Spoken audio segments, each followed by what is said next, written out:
Were you in love with her, Joe? It's hard to say. I didn't really feel about her the way she felt about me. Of course not. You were the wonderful fairy prince. You must have adored it, Joe. All right, I did. The Eddie man would have gone. That's probably about the best thing you said to me. At least it's honest. Did you see her tonight? No, I wasn't telling you a complete lie when I said that I've been very busy at the works all that time. We were very busy. But of course, I did see a good deal of her. I don't think we want any further details of this disgusting affair. I do. And anyhow, we haven't had any details yet. And you're never going to have any. You know, Mrs. Berlin, it wasn't disgusting. It's disgusting to me. Yes, but you didn't come into this, did you, Mother? Is there anything else you'd like to know that you ought to know? Yes. When did this affair end? I can tell you exactly. In the first week of September. I had to go away for several weeks, then on business. And by the time Daisy knew it was coming to an end, so I broke it off definitely before I left. How did she take it? Better than I'd hoped. She was very gallant about it. That was nice for you. No, it wasn't. She told me she'd been happier than she'd ever been before, but she knew it couldn't last. Hadn't expected it to last. She didn't blame me at all. I wish to God she had now. Perhaps I'd feel better about it. And so she had to leave those rooms. Yes, we agreed about that. She'd saved a little money during the summer, and she lived very economically on what I'd allowed her. I didn't want to take any more from me. But I insisted on a parting gift of enough money. There wasn't so that very much to see her through to the end of the year. Did she tell you what you proposed to do after you left her? No, she refused to talk about that. I got the idea once or twice from what she said, that she thought I would leave her alone. Whether she did or not, I don't know. Did she? Yes.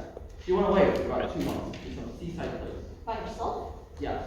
I think she went away to be alone, to remember all that had happened between you. How do you know? She kept a sort of diary. And she said that she had to go away to be quiet and remember, just to make it last longer. She felt there'd never be anything to do for her again, so she had to make it last longer. See. Well, I never saw her again, and that's all I can tell you. That's all I want to know from you. In that case, as I'm rather more upset by this business than I probably appear to be, and, well, I like to be alone for a little while. I'd gladly let you go. Go, where? Home? No, I'll just walk out. Somewhere by myself. I'll come back. Alright, Mr. Cross. But just in case you forget, or decide not to come back, Joe, I think you better take this with you. See. Well, I was expecting this.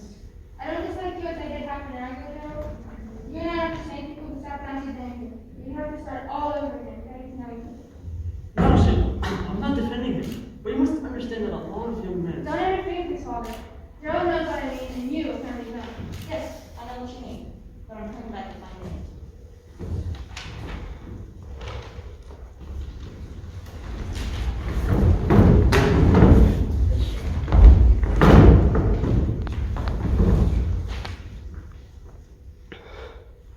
Who was to blame then? First, the girl herself. Secondly, I blame the young man who was the father of the child she was going to have. If, as she said, he didn't belong to her class, and was some drunken young idler, then that's all the more reason why he shouldn't escape. And if her story is true, that he was stealing money, There's no point in assuming that. let's say we did. What then? Then he'd be entirely responsible. So, it's a cheap poker anyhow. Certainly, and he ought to be dealt with very severely. Mother, stop! Stop! Be quiet, Sheila! But don't you see? You've been behaving like a hysterical child tonight. And if you did take some steps to find this young man and then make sure that he's compelled to confess in public his responsibility, instead of staying here asking quite unnecessary questions, then you really would be doing your duty. Oh, don't worry, Mrs. Burling. I shall be doing everything. I'm glad to hear it. And now, no doubt, you'd like to say goodnight. Oh, not yet. I'm waiting. Waiting for what? To do my duty. Now, Mother, don't you see? But surely, I mean, it's ridiculous. Look, Inspector, you're not trying to tell me that my boy's mixed up in this. Well, if he is, we know exactly what to do with him, don't we? Mrs. Burling just told us. My God. But look here. I don't believe it. I won't believe it. Mother, I begged you and begged you to stop. You know, don't you? Yes, no. Eric, I can't believe it. There must be some mistake. You don't know what we've been saying.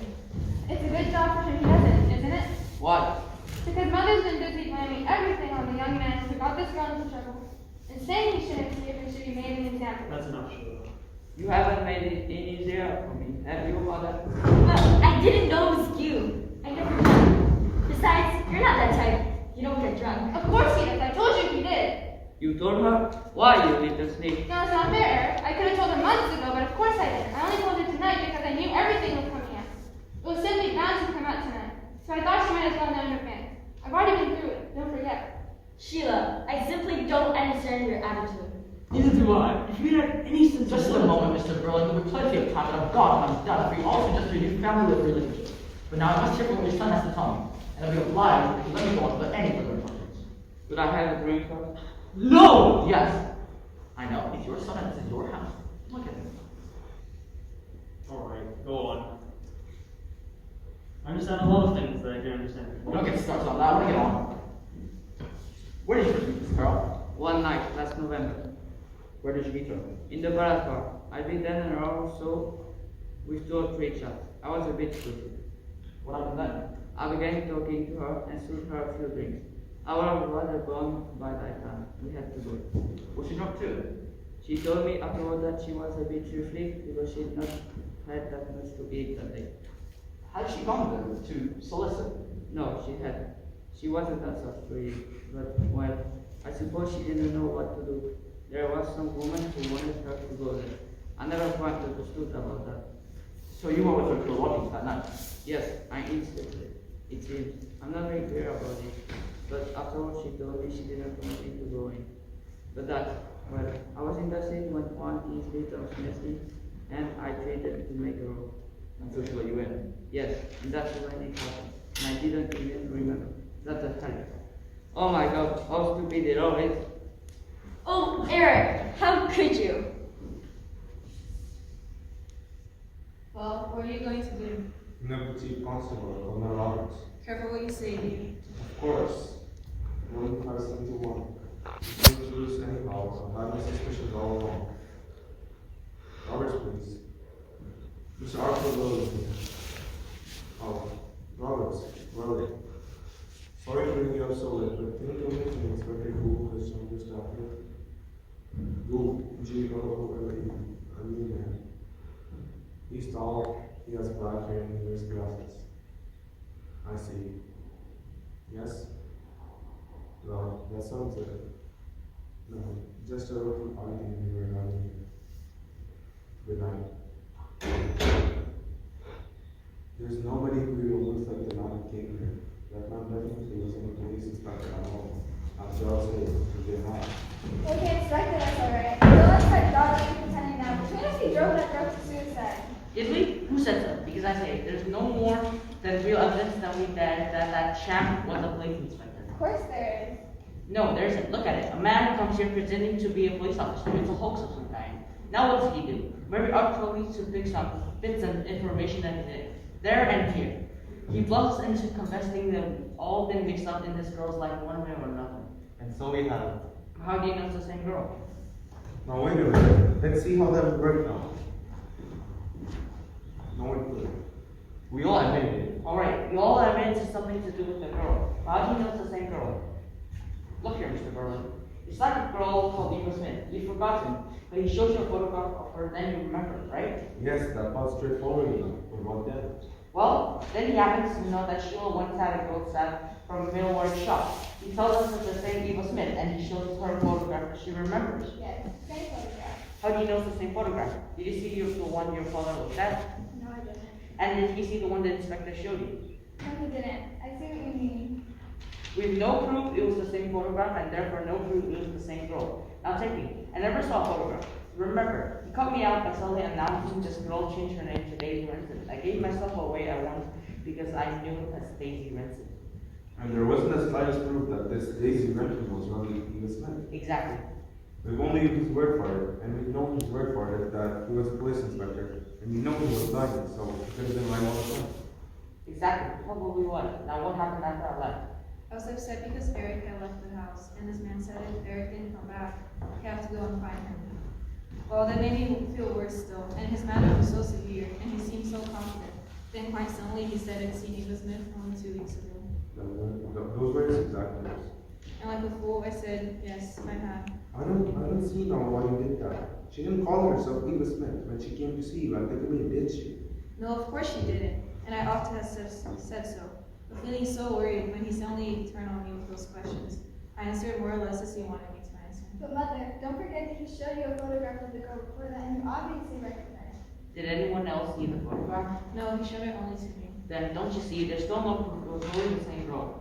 He might have been showing you a photograph of any girl who applied to the committee. And how do you know she was either Eva Smith or Daisy Renson? Joe was dead right. You could have used a different photograph each time. And we be none the wiser. We may all recognize a different girl. Exactly. Did he ask you to identify a photograph error? No.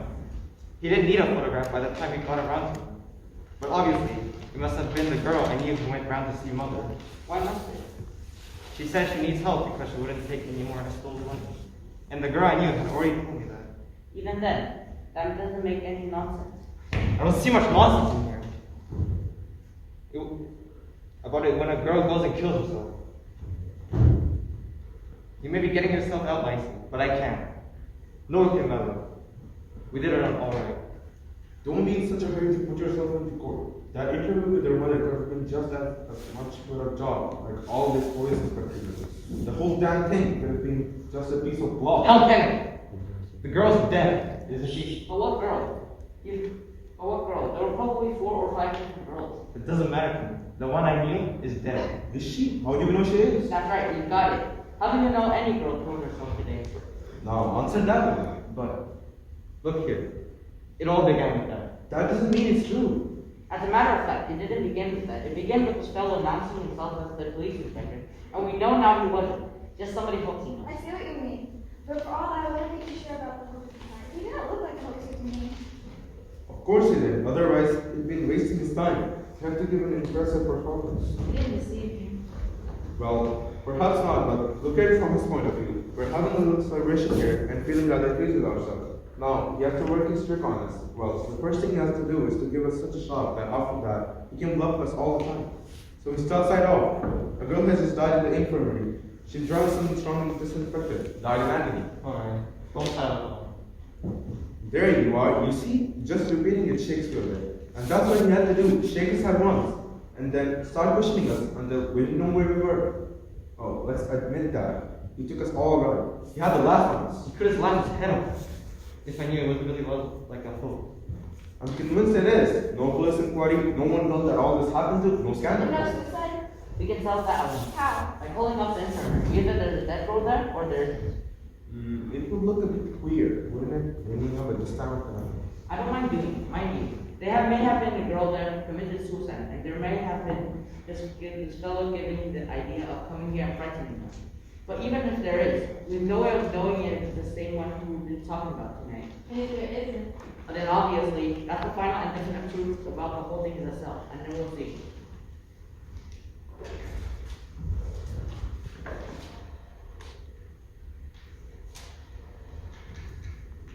We're only 896. Is this an infirmary?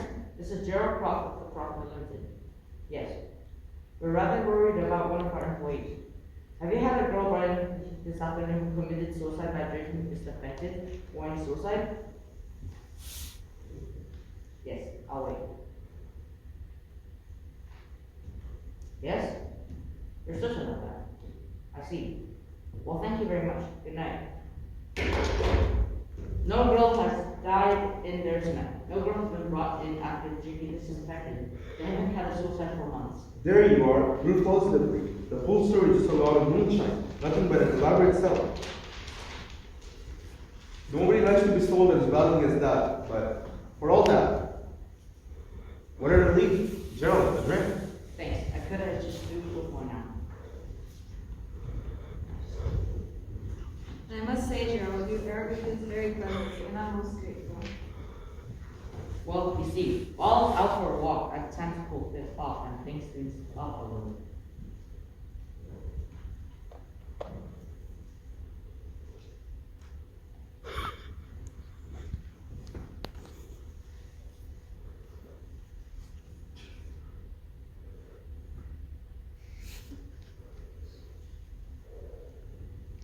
Yes, he didn't keep you on the run as he did the rest of us. I was different now. He gave us a bit of scare at that time, but I have a special reason for not wanting any public scandal just now. Well, here's to us. Come on, Sheila. Don't look like that little girl. The worst part is, we're forgetting one thing I still can't forget. Everything that we said had happened really had happened. And if it didn't end tragically, then that's lucky for us, but it might have done. But the whole thing's different. Come, you can see that, come. You all helped kill her, ha ha ha. And I wish you could have seen the look on your faces when you said that. The artful devil in all the time, nobody could style. The whole story was a bunker. Oh, that was clever. But he who laughs, whatever it is. Going to bed, young woman? I want to get out of this. It frightens me the way you talk. Nonsense. You'll have a good laugh. Follow me here and start something. You didn't invent the way each of us admitted to doing dirty. Well, what if he didn't? Look, better ask Joe for that ring to leave that thing. And then you'll feel better. You're pretending everything's just as it was before. I'm not. No, but these others are. Well, isn't it? We've been had, that's all. So nothing really happened, so there's nothing to be sorry for, nothing to learn. We can all go on behaving just as we did. Well, why shouldn't we? I tell you, whoever that inspector was, it was anything but a hoax. You knew it then, you began to learn something, and now you stopped. You're ready to go on in the same old way. And you're not? No, because I remember what he said, how he looked and how he made me feel, and it frightens me the way you talk, and I can't listen to any more of it. Well, go to bed and don't stand there being straight. She's overtired, and in the morning she'll be as amused as we are. Everything's all right now, Sheila? What about this one? No, not yet. It's too soon and I must think. Now, look at the bearer of them. The famous generation, he knows it all, and they can't even take a joke.